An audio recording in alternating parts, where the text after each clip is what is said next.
Girl. So makikita niya, meron ako dito isang medal dahil honor ako.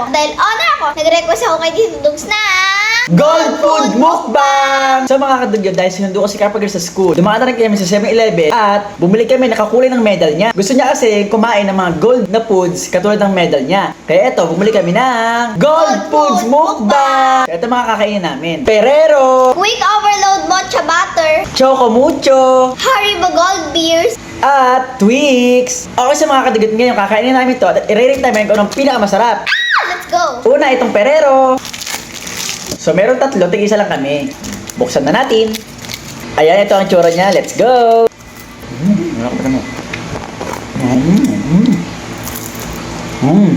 Ang masasabi ko ay napakasarap ng Ferrero. Habang sarap kasi favorite ko rin yung Ferrero. Sunod naman, Quick Overload Mocha Butter. Buksan na natin. Ito pala yung tsura niya. Ayan o. Hatiin na natin. Ayun siya, ayun yung So, ayun na, kainin na natin.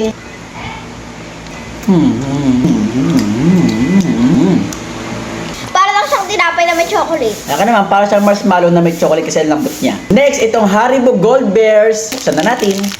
Ay, So, ito siya guys. Ito akin. ito akin. So, ito ang tsura niya guys. Mga beer siya. Tikman natin. Hindi talaga ako sanay ng gami. Walang lasa. May flavors yun eh. Ang masasabi ko is matigas. Gami nga eh. Ang sarap ng flavor ng ahas. Strawberry. Next, Chocho Mucho. Buksan na natin. So, ito ang tsura niya. Hatiin natin. Ayan, hinatin na namin. So, tikman natin.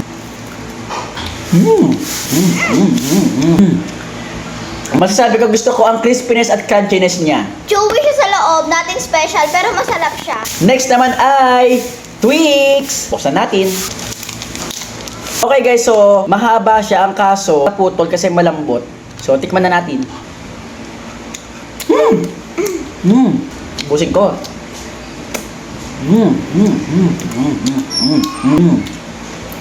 Sarap ha, sarap. Ang sarap niya. Favorite ko kasi ito kaya sarap siya para sa akin. Okay sa mga kadagyot, tapos na ang aming Gold Food Mukbang! Twix ang pinakamasarap para sa akin! Twix rin yung pinakamasarap sa akin dahil favorite ko rin Ano to. parehas tayo? Okay, so hindi naman natin ito naubos at ang dami-dami pa. Pumasok sa school para hindi masayang. Papamigay ko na ito sa mga classmate ko. Bye! Okay, Kappa Girl, ingat! Okay, so mga kadagyot, dahil pumasok na si Kappa Girl sa school, ako ang maglilinis nitong mga pinagkainan namin ng gold foods na minukbang namin. Marunong din naman maglinis si Kappa Girl. Ang kaso lang kasi, may pasok kasi siya ngayong araw, kaya baka malit pa siya kapag siya pang natusa ko maglinis nito kalat namin. Kaya eto, kaya siya nagpabili nito, ako na magliligpit kasi nga baka malit na siya sa school. Dapat maging inspiration tayo sa kabataan kasi dapat matuto tayo magtapon sa tamang tapunan. 'Di ba? Para maging honor din kayo sa school at magkaroon kayo ng medal. Ayan, tapon natin siya sa tamang tapunan. Okay, so yun lang. Thanks for watching. Bye-bye!